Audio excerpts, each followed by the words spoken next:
Welcome to rhythm of learning. ഇന്നത്തെ ക്ലാസ്സിൽ നമ്മൾ 5 ഹോട്ട് ടോപ്പിക്സ് ആണ് പഠിക്കണത്. 5-ല് ഏതാണ് ഇമ്പോർട്ടൻസ് എന്ന് ചോദിച്ചാൽ 5-നും ഒരുപോലെ ഇമ്പോർട്ടൻസ് ഉണ്ട് കേട്ടോ.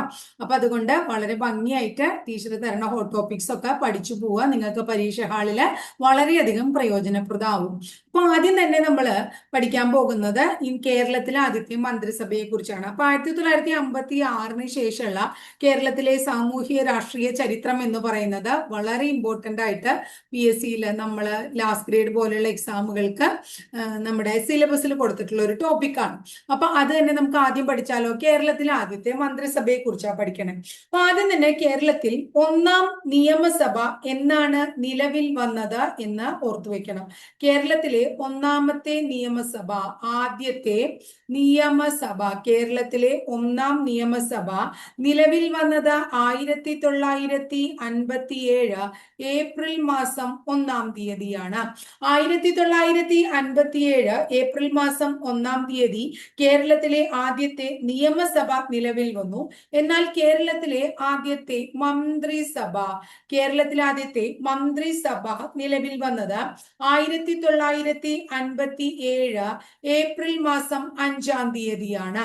1957 ഏപ്രിൽ 5-ന് കേരളത്തിലെ ആദ്യത്തെ മന്ത്രിസഭ നിലവിൽ വരികയും കേരള നിയമസഭയുടെ ആദ്യ സമ്മേളനം നടന്നത് എന്ന് ചോദിച്ചാൽ കേരള നിയമസഭയുടെ ആദ്യ സമ്മേളനം നടന്നത് 1957 ഏപ്രിൽ മാസം 27-ാം തീയതിയുമാണ്.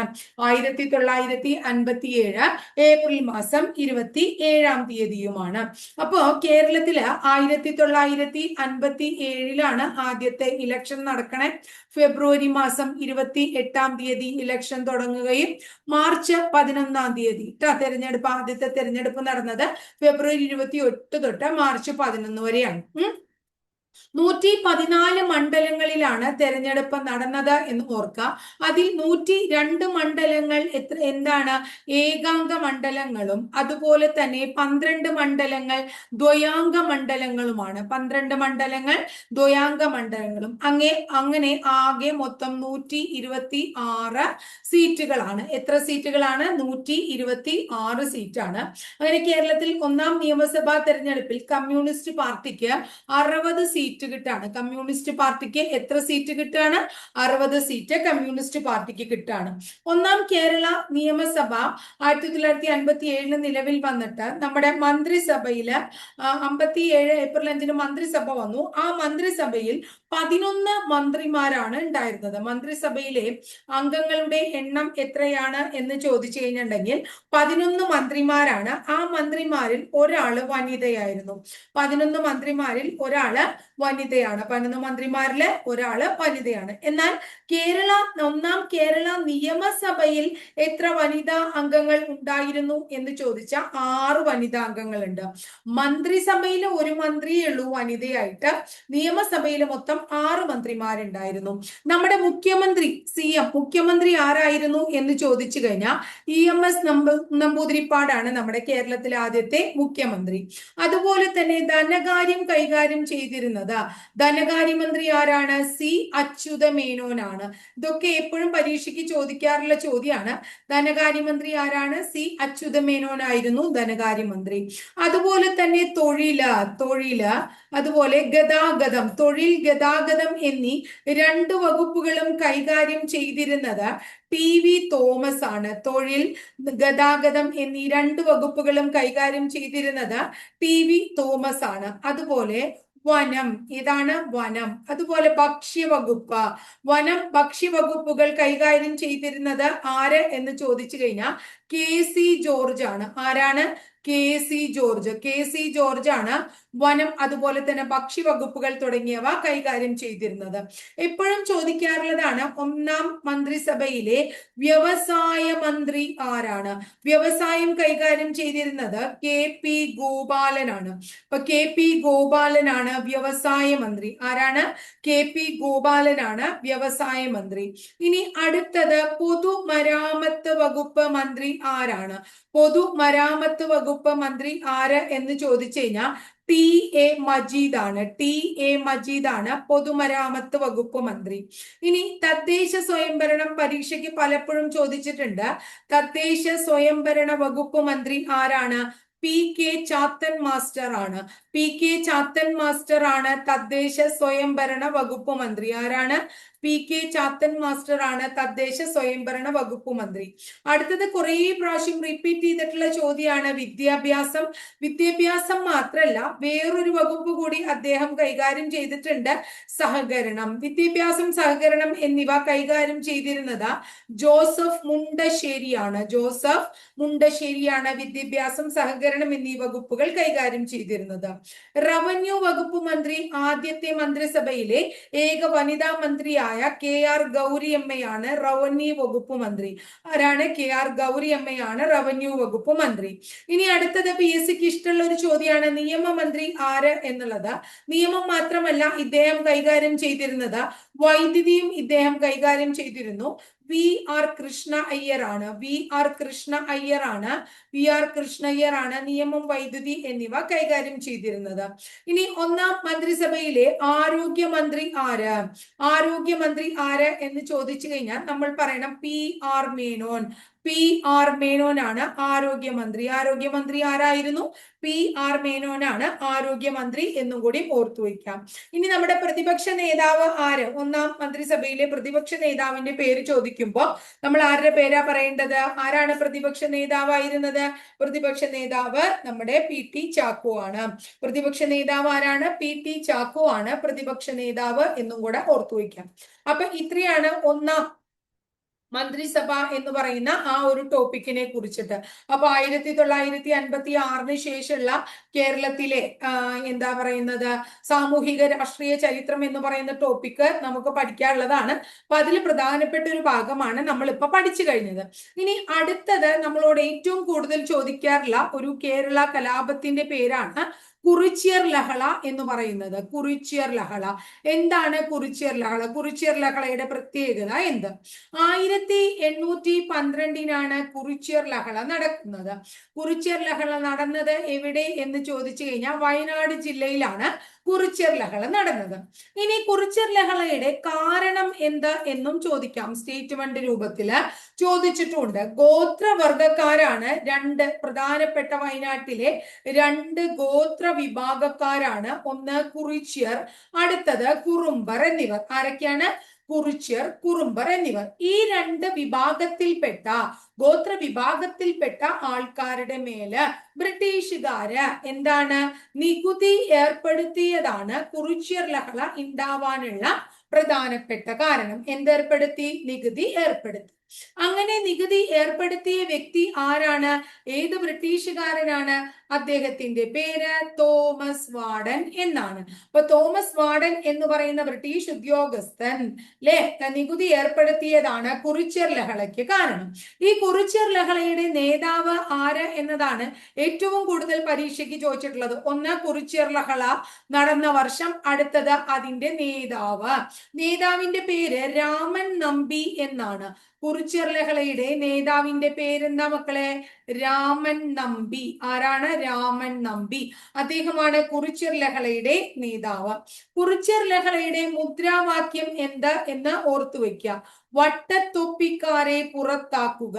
വട്ടത്തൊപ്പിക്കാരെ പുറത്താക്കുക എന്നതാണ് കുറിച്യർ ലഹളയുടെ എന്താന്നാ പറയണേ മുദ്രാവാക്യം എന്ന് പറയുന്നത്. കുറിച്യർ ലഹള ബ്രിട്ടീഷുകാർ അടിച്ചമർത്തിയത് 1812 മെയ് മാസം 8-ാം തീയതിയാണ്. ഈ കുറിച്യർ ലഹളയെ കുറിച്ച് ഒരു ബ്രിട്ടീഷുകാരനായ TH ബേബർ, ആരാണ്? TH ബേബർ എന്ന് പറയുന്ന വ്യക്തി കാര്യം പറയണ്ടേ. അദ്ദേഹം കുറിച്യർ ലഹളയെ കുറിച്ച് പറഞ്ഞത് എന്താണെന്നൊന്ന് ഓർത്തു വെച്ചോളോ. അദ്ദേഹം പറഞ്ഞത് ഇതാണ്: ഒരു മാസം കൂടി പിടിച്ചു നിൽക്കാൻ കലാപകാരികൾക്ക് കഴിയുമായിരുന്നെങ്കിൽ രാജ്യം അവരുടെ നിയന്ത്രണത്തിലായേനെ. കണ്ടോ? അപ്പൊ അത്രയും സ്ട്രോങ് ആയിരുന്നു കുറിച്യർ കലാപം എന്നുള്ളത് കൊണ്ടാണ് ഇങ്ങനെ പറയാൻ കാരണം. ഇത് പറഞ്ഞത് ആരാണ്? TH ബേബർ. എന്തു പറഞ്ഞു? ഒരു മാസം കൂടി പിടിച്ചു നിൽക്കാൻ കഴിയുമായിരുന്നെങ്കിൽ, കലാപകാരികൾക്ക് കഴിയുമായിരുന്നെങ്കിൽ രാജ്യം അവരുടെ നിയന്ത്രണത്തിലായേനെ എന്ന് പറഞ്ഞത് ആരാണ്? കുറിച്യർ കലാപത്തെ കുറിച്ച് പറഞ്ഞത് TH ബേബർ ആണ്. അപ്പൊ കുറിച്യർ കലാപത്തെ കുറിച്ചിട്ടുള്ള കാര്യം ക്ലിയർ ആയില്ലേ? അതുപോലെ തന്നെ അടുത്തത് പരീക്ഷയ്ക്ക് ചോദിക്കാറുള്ള ഒരു ചോദ്യമാണ് ഹരിത വിപ്ലവം. ഒക്കെ വ്യത്യസ്തമായിട്ടുള്ള ടോപ്പിക്കുകളാണ്. ഒരുപോലത്തെ ഒരേ സബ്ജക്ട് തിരഞ്ഞെടുത്ത് ഞാൻ നിങ്ങളെ മുഷിപ്പിക്കുന്നില്ല. എല്ലാ ഭാഗങ്ങളിലുള്ള പ്രധാനപ്പെട്ടത് കുറച്ച് തിരഞ്ഞെടുത്തതാണ്. ഹരിത വിപ്ലവം എന്താണ്? ശരിക്കും ഹരിത വിപ്ലവം ആരംഭിച്ചത് നമ്മുടെ നാട്ടിലൊന്നുമല്ല, മെക്സിക്കോ എന്ന് പറയുന്ന സ്ഥലത്താണ് ഹരിത വിപ്ലവം ആദ്യമായി ആരംഭിക്കുന്നത്. എന്നാൽ ഹരിത വിപ്ലവത്തിന്റെ കാര്യം രണ്ട് വ്യക്തികളെ കുറിച്ച് പഠിക്കാണ്ട് നമുക്ക്. ഹരിത വിപ്ലവം എന്ന പദം ആദ്യമായി ഉപയോഗിച്ച വ്യക്തി ആര് എന്ന് ചോദിച്ചു കഴിഞ്ഞാൽ നമ്മൾ വില്യം ഗൗസിന്റെ പേരാണ് പറയുക. വില്യം ഗൗസ് ആണ് ഹരിത വിപ്ലവം എന്ന പദം ആദ്യമായി എന്താണ് ആ പദം ഉപയോഗിച്ചത്. എന്നാൽ ഹരിത വിപ്ലവത്തിന്റെ പിതാവ് എന്നറിയപ്പെടുന്ന വ്യക്തി നോർമൻ ബോർലോങ് എന്ന് പറയുന്ന ആളാണ്. നോർമൻ ബോർലോഗ് ആണ് ഹരിത വിപ്ലവത്തിന്റെ പിതാവ് എന്ന് ഓർത്തുവെക്കുക. ഹരിത വിപ്ലവം എന്ന പദം ആദ്യമായി ഉപയോഗിച്ചത് വില്യം ഗൗസും, ഹരിത വിപ്ലവത്തിന്റെ പിതാവ് നോർമൻ ബോർലോങ്ങും, ഹരിത വിപ്ലവം ആരംഭിച്ചത് മെക്സിക്കോയും. ഹരിത വിപ്ലവം ആരംഭിച്ചത് മെക്സിക്കോയാണ്. എന്നാൽ ഹരിത വിപ്ലവത്തിന്റെ ഏഷ്യൻ ഭവനം, ഹരിത വിപ്ലവത്തിന്റെ ഏഷ്യൻ ഭവനം എന്ന് അറിയപ്പെടുന്നത് ഫിലിപ്പൈൻസ് ആണ്. ഹരിത വിപ്ലവത്തിന്റെ ഏഷ്യൻ ഭവനം എന്നറിയപ്പെടുന്നത് ഏതാണ്? ഫിലിപ്പൈൻസ് ആണ്. ഹരിത വിപ്ലവത്തിലൂടെ ഏറ്റവും കൂടുതൽ ഉൽപാദനം ഉണ്ടായ കാർഷിക വിള ഏത് എന്ന് ചോദിച്ചു കഴിഞ്ഞാൽ നമ്മൾ പറയേണ്ടത് ഗോതമ്പ് എന്നാണ് കേട്ടോ. അപ്പൊ നോർമൻ ബോർലോങ് ആണ് ഹരിത വിപ്ലവത്തിന്റെ പിതാവ്. അദ്ദേഹത്തിന്റെ പേരില് എന്തുണ്ട്? ഒരു അവാർഡ് ഉണ്ട്, നോർമൻ ബോർലോങ് അവാർഡ് ഉണ്ട്. അത് കൊടുക്കുന്നത് ഏത് മേഖലയ്ക്കാണ് എന്ന് ചോദിച്ചു കഴിഞ്ഞാൽ കാർഷിക മേഖലയ്ക്ക്. അപ്പൊ കാർഷിക മേഖലയുമായി ബന്ധപ്പെട്ട അവാർഡാണ് നോർമൻ ബോർലോങ് അവാർഡ്. കാർഷിക മേഖലയുമായി ബന്ധപ്പെട്ട വ്യക്തിയാണ് നോർമൻ ബോർലോങ്. പക്ഷെ സമാധാനത്തിന് നോബൽ പ്രൈസ് ലഭിച്ച കൃഷി ശാസ്ത്രജ്ഞൻ ആര് എന്ന് ചോദിച്ചു കഴിഞ്ഞാൽ നമ്മൾ പറയണം നോർമൻ ബോർലോങ് ആണ്. 1970 അദ്ദേഹത്തിന് സമാധാനത്തിന് നോബൽ പ്രൈസ് ലഭിച്ചത്. ഇനി ഇന്ത്യൻ ഹരിത വിപ്ലവവുമായിട്ട് റിലേറ്റഡ് ആയിട്ട് പറയുമ്പോൾ ഇന്ത്യൻ ഹരിത വിപ്ലവത്തിന്റെ പിതാവാണ് ചോദിക്കുന്നതെങ്കിൽ നമ്മൾ പറയണം MS സ്വാമിനാഥനാണ്. ഡോക്ടർ MS സ്വാമിനാഥനാണ് ഇന്ത്യൻ ഹരിത വിപ്ലവത്തിന്റെ പിതാവ്. അങ്ങനെ ഇന്ത്യയിൽ ഹരിത വിപ്ലവം തുടങ്ങിയത് 1967, 68 കാലയളവിലാണ്. ആ സമയത്ത് നമ്മുടെ കൃഷി വകുപ്പ് മന്ത്രി, കേന്ദ്ര കൃഷി വകുപ്പ് മന്ത്രി C സുബ്രഹ്മണ്യം ആയിരുന്നു. അപ്പൊ കേന്ദ്ര കൃഷി വകുപ്പ് മന്ത്രി C സുബ്രഹ്മണ്യം എന്താണ് കൃഷി വകുപ്പ് മന്ത്രി ആയിരുന്ന സമയത്താണ് ഇവിടെ എന്താരംഭിച്ചത്? നമ്മുടെ ഹരിത വിപ്ലവം, ഇന്ത്യൻ ഹരിത വിപ്ലവം ആരംഭിച്ചത്. ഹരിത വിപ്ലവ കാലത്ത് ഇന്ത്യയിൽ വികസിപ്പിച്ചെടുത്ത അത്യുൽപാദന ശേഷിയുള്ള ഗോതമ്പിനങ്ങളിൽ പ്രധാനപ്പെട്ടതാണ് കല്യാൺ സോന, സൊണാലിക തുടങ്ങിയവ. ഇത് പരീക്ഷയ്ക്ക് ചോദിച്ചിട്ടുള്ളതാണ്. കല്യാൺ സോന, സൊണാലിക തുടങ്ങിയവ വളരെ ഇമ്പോർട്ടന്റ് ആണ്. അപ്പൊ അതുകൊണ്ട് ഈ കാര്യങ്ങളൊക്കെ നമ്മൾ പഠിച്ചു വെക്കുക. ഇത്രയാണ് പ്രധാനമായിട്ടും ഹരിത വിപ്ലവം. ഇനി ഹരിത വിപ്ലവവുമായിട്ട് റിലേറ്റഡ് ആയിട്ടുള്ള പഞ്ചവത്സര പദ്ധതിയൊക്കെ കഴിഞ്ഞ ദിവസം പഞ്ചവത്സര പദ്ധതി പഠിച്ചപ്പോൾ പഠിക്കുകയുണ്ടായി. അപ്പൊ ഹരിത വിപ്ലവം ഏത് പഞ്ചവത്സര പദ്ധതി കാലത്താണ് എന്ന് ഓർമ്മയുള്ള കുട്ടികൾ അതൊന്ന് എന്ത് ചെയ്തു വെക്കണം? നമ്മുടെ കമന്റ് ബോക്സിൽ ഒന്ന് രേഖപ്പെടുത്തണം കേട്ടോ. ഇനി അടുത്തത് നമുക്ക് പഠിക്കാം. അടുത്ത പ്രധാനപ്പെട്ട ഒരു കാര്യമാണ് കുംഭമേള എന്ന് പറയുന്നത്. കുംഭമേള എന്നൊക്കെയാണ്, എവിടെയൊക്കെയാണ് നടക്കുക, ഏതൊക്കെ തരത്തിലുള്ള കുംഭമേളകൾ ഉണ്ട് എന്നൊക്കെ പരീക്ഷയ്ക്ക് ചോദിക്കാറുണ്ട്. അപ്പൊ ലോകത്തിലെ ഏറ്റവും വലിയ ഹിന്ദു മത സമ്മേളനം എന്ന് വിളിക്കുന്നത് കുംഭമേളയാണ്. സാധാരണ 12 വർഷത്തിൽ ഒരിക്കൽ നടക്കുന്ന ഹൈന്ദവ തീർത്ഥാടനത്തെയാണ് നമ്മൾ കുംഭമേള എന്ന് വിളിക്കുന്നത്. എന്നാൽ 6 വർഷം കൂടുമ്പോഴും കുംഭമേള നടക്കാറുണ്ട്. ആ കുംഭമേളയെ നമ്മൾ അർദ്ധ കുംഭമേള എന്ന് വിളിക്കുന്നു. 6 വർഷം കൂടുമ്പോൾ നടക്കുന്ന കുംഭമേള അർദ്ധ കുംഭമേളയാണ്. ഈ അർദ്ധ കുംഭമേള നടക്കുന്നത് ഹരിദ്വാർ, എവിടെയാണ്? ഹരിദ്വാർ, അതുപോലെ തന്നെ അലഹബാദ് എന്നീ സ്ഥലങ്ങളിലാണ്. ഹരിദ്വാർ, അലഹബാദ് എന്നീ സ്ഥലങ്ങളിലാണ്. ഇനി 144 വർഷം കൂടുമ്പോൾ നടക്കുന്ന കുംഭമേളയെ നമ്മൾ മഹാകുംഭമേള എന്ന് വിളിക്കുന്നു. അപ്പൊ കുംഭമേളകൾ തന്നെ 3 ഉണ്ട്. ഒന്ന് 12 വർഷം കൂടുമ്പോൾ നടക്കുന്ന സാധാരണ കുംഭമേള, 6 വർഷം കൂടുമ്പോൾ നടക്കുന്ന അർദ്ധ കുംഭമേള, 144 വർഷം കൂടുമ്പോൾ നടക്കുന്ന മഹാകുംഭമേള. ഈ മഹാകുംഭമേള നടക്കുന്ന സ്ഥലം അലഹബാദ് ആണ്. അർദ്ധ കുംഭമേള എവിടേക്ക് നടക്കുന്നു? അലഹബാദിലും ഹരിദ്വാറിലും നടക്കുന്നു. ഇനി സാധാരണ കുംഭമേള നടക്കുന്നു 12 വർഷം കൂടുമ്പോൾ കുംഭമേള നടക്കുന്നത് എവിടെയാണ് എന്ന് നമുക്ക് പഠിക്കണം. ഒന്ന് ഉത്തർപ്രദേശ്. ഉത്തർപ്രദേശിൽ എവിടെയാ നടക്കണേ? ഉത്തർപ്രദേശിലെ അലഹബാദ് എന്ന് പറയുന്ന സ്ഥലത്ത്, ഉത്തർപ്രദേശിലെ അലഹബാദിൽ ഗംഗാ നദീ തീരത്ത് നടക്കുന്നുണ്ട്. ഉത്തർപ്രദേശിലെ അലഹബാദിൽ ഗംഗാ നദീ തീരത്തും. അടുത്തത് ഉത്തരാഖണ്ഡ്. എവിടെയാണ്? ഉത്തരാഖണ്ഡ്. എവിടെയാ? ഉത്തരാഖണ്ഡ്. ഉത്തരാഖണ്ഡിലെ ഹരിദ്വാറിൽ, ഉത്തരാഖണ്ഡിലെ ഹരിദ്വാറിൽ നടക്കുന്നു. ഉത്തരാഖണ്ഡിലെ ഹരിദ്വാറിൽ, അതും ഏത് നദീ തീരത്താ? ഗംഗാ നദീ തീരത്താ. അടുത്തത് മധ്യപ്രദേശിലാണ്. മധ്യപ്രദേശിലെ ഉജ്ജയിനി എന്ന് പറയുന്ന സ്ഥലത്താണ് നടക്കണേ. മധ്യപ്രദേശിലെ ഉജ്ജയിനിയിലാണ്. ഉജ്ജയിനി ഏത് നദീ തീരത്താണ്? ക്ഷിപ്ര നദീ തീരത്താണ്. അടുത്തത് മഹാരാഷ്ട്രയിൽ നടക്കുന്നുണ്ട്. മഹാരാഷ്ട്രയിൽ നടക്കുന്നത് മഹാരാഷ്ട്രയിലെ നാസിക് എന്ന് പറയുന്ന സ്ഥലത്താണ്. നാസിക്കിൽ ഗോദാവരി നദീ തീരത്താണ്. അപ്പൊ 4 കുംഭമേളകൾ ക്ലിയർ ആയോ മക്കളെ? ഏതാണ്? ഉത്തർപ്രദേശിലെ അലഹബാദിൽ ഗംഗാ നദീ തീരത്തും, ഉത്തരാഖണ്ഡിലെ ഹരിദ്വാറിൽ ഗംഗാ നദീ തീരത്തും, മധ്യപ്രദേശിലെ ഉജ്ജയിനിയിൽ ക്ഷിപ്ര നദീ തീരത്തും, മഹാരാഷ്ട്രയിലെ നാസിക്കിൽ ഗോദാവരി തീരത്തും 12 വർഷം കൂടുമ്പോഴുള്ള കുംഭമേള നടക്കുന്നു. 6 വർഷം കൂടുമ്പോഴുള്ള അർദ്ധ കുംഭമേള ഹരിദ്വാറിലും അലഹബാദിലും നടക്കുന്നു. 144 വർഷം കൂടുമ്പോഴുള്ള മഹാകുംഭമേള അലഹബാദിൽ നടക്കുന്നു കേട്ടോ. സാധാരണ കുംഭമേള എന്താന്ന് ചോദിച്ചു കഴിഞ്ഞാൽ നമ്മൾ പറയും 12 വർഷം കൂടുമ്പോൾ നടക്കുന്ന ഒരു ഹിന്ദുമത സമ്മേളനത്തിന്റെ പേരാണ് എന്ത് പറഞ്ഞിട്ടുണ്ടെങ്കിൽ കുംഭമേള എന്ന് പറഞ്ഞ. ഇനി അടുത്ത് നമ്മൾ പഠിക്കാൻ പോകുന്നത് കോൺസ്റ്റിറ്റ്യൂഷനിലെ വളരെ പ്രധാനപ്പെട്ട ഒരു ടോപ്പിക്കാണ്. അതിന്റെ പേര് റിട്ടുകൾ എന്നാണ്. റിട്ടുകൾ എന്ന് പറയുന്ന ആശയം ഇന്ത്യ കടം കൊണ്ടിരിക്കുന്നത് ബ്രിട്ടനിൽ നിന്നാണ്. റിട്ടുകൾ കടം കൊണ്ടിരിക്കുന്നത് ബ്രിട്ടനിൽ നിന്നാണ്. നമുക്കറിയാം, നമുക്ക് ഇന്ത്യയിൽ ജനിച്ച ഓരോ പൗരനും ഇന്ത്യൻ പൗരനും എന്തുണ്ട്? മൗലിക അവകാശങ്ങളുണ്ട്. എന്താണുള്ളത്?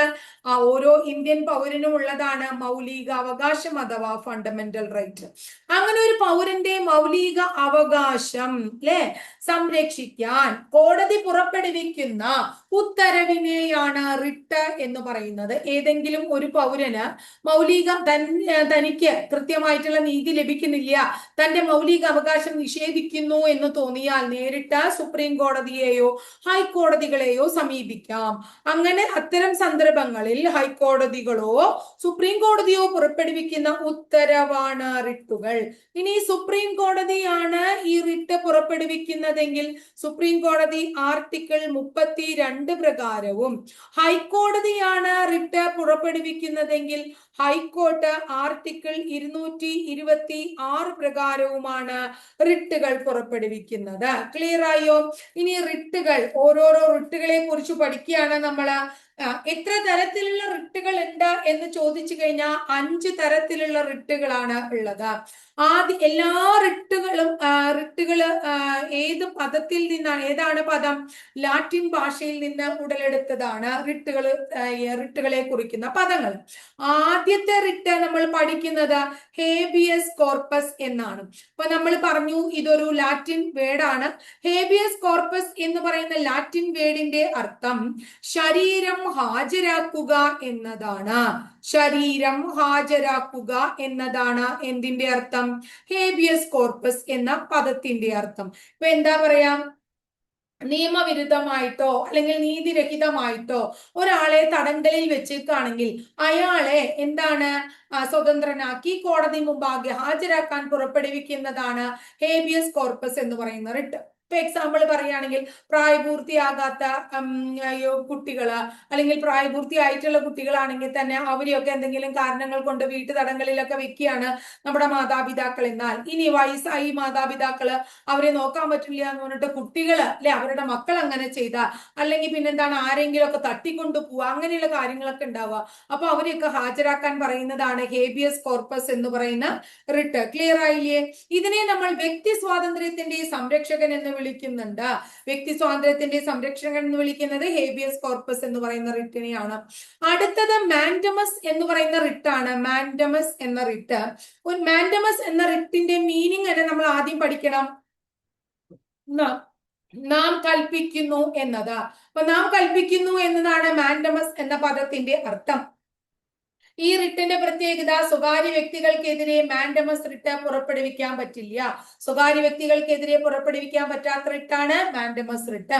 ഇപ്പൊ എക്സാമ്പിൾ പറയുകയാണെങ്കിൽ, ഇപ്പൊ നമ്മളൊരു വില്ലേജ് ഓഫീസിൽ പോയി ആ വില്ലേജ് ഓഫീസറോട് ഒരു വരുമാന സർട്ടിഫിക്കറ്റ് ആവശ്യപ്പെട്ടു. അപ്പൊ അദ്ദേഹം അത് തന്നില്ല അച്ഛാ, അദ്ദേഹത്തിന്റെ കർത്തവ്യം അല്ലെങ്കിൽ കടമ നിർവഹിച്ചില്ല അച്ഛാ. ആ വ്യക്തിയെയോ അല്ലെങ്കിൽ ആ സ്ഥാപനത്തെയോ സ്വന്തം കർത്തവ്യം നിർവഹിക്കാൻ അനുശാസിക്കുന്ന റിട്ടാണ് മാൻഡമസ് റിട്ട്. അടുത്തത് നോക്കൂ, പ്രൊഹിബിഷൻ എന്ന് പറയുന്ന റിട്ടാണ്. പ്രൊഹിബിറ്റ് ചെയ്യുക എന്ന് പറഞ്ഞാൽ എന്താ അർത്ഥം? തടയ എന്നതാണ്. അപ്പൊ അതന്നെയാണ് ഇവിടെ ഉദ്ദേശിക്കുന്നത്, തടയുക എന്നതാണ് പ്രൊഹിബിഷൻ എന്ന് പറയുന്ന റിട്ടിന്റെ മീനിങ്. പ്രൊഹിബിഷന്റെ പ്രത്യേകത എന്താണ്? കീഴ്ക്കോടതി അതിന്റെ അധികാര പരിധി ലംഘിച്ചാൽ അല്ലെങ്കിൽ സ്വാഭാവികമായിട്ടുള്ള നീതി നിയമങ്ങൾക്കെതിരായി പ്രവർത്തിച്ചാൽ അല്ലെ, അങ്ങനെ അത് തടയുന്ന റിട്ടാണ് ഏതാ? പ്രൊഹിബിഷൻ. അപ്പോ ഉന്നത നീതിപീഠത്തിന്റെ പരിഗണനയിലേക്ക് ആ കേസുകൾ മാറ്റും. ഉന്നത നീതിപീഠം എന്ന് പറഞ്ഞാൽ താഴെത്തട്ടിലുള്ള കോടതിയാണെങ്കിൽ ഹൈക്കോടതിയിലേക്കോ സുപ്രീം കോടതിയിലേക്കോ ആ കേസ് നമുക്ക് മാറ്റാം. ജുഡീഷ്യൽ, ക്വാസി ജുഡീഷ്യൽ സ്ഥാപനങ്ങൾക്കെതിരെ പുറപ്പെടുവിക്കുന്ന റിട്ടാണ് പ്രൊഹിബിഷൻ എന്നുകൂടി മനസ്സിലാക്കാം. അടുത്തതാണ് സെർഷ്യോററി എന്ന് പറയുന്നത്. എന്താണ് സെർഷ്യോററി? സെർഷ്യോററി എന്ന പദത്തിന്റെ അർത്ഥം സാക്ഷ്യപ്പെടുത്തുക എന്നതാണ്. സാക്ഷ്യപ്പെടുത്തുക എന്ന അർത്ഥം വരുന്ന ലാറ്റിൻ പദമാണ് എന്താണ് പറഞ്ഞ സെർഷ്യോററി. ഒരു കേസ് കീഴ്ക്കോടതിയിൽ നിന്നും മേൽക്കോടതിയിലേക്ക് മാറ്റാനുള്ള ഉത്തരവിനെയാണ് സെർഷ്യോററി എന്ന് പറയുന്നത്. കേസ് കീഴ്ക്കോടതിയിൽ നിന്നും മേൽക്കോടതിയിലേക്ക് മാറ്റുന്നു. അടുത്ത റിട്ടിന്റെ പേര് ക്വോ വാറന്റോ എന്നാണ്. അടുത്ത റിട്ടിന്റെ പേര് എന്താണ്? ക്വോ വാറന്റോ എന്നാണ്. കോ വാറന്റോ എന്നാണ്. ഒരു വ്യക്തി, കോ വാറന്റോ എന്ന് പറഞ്ഞാൽ ഒരു വ്യക്തി അയാൾക്ക് അർഹമല്ലാത്ത ഒരു ഉദ്യോഗം വഹിക്കുന്നതിനെതിരെ തടയുന്ന റിട്ട്.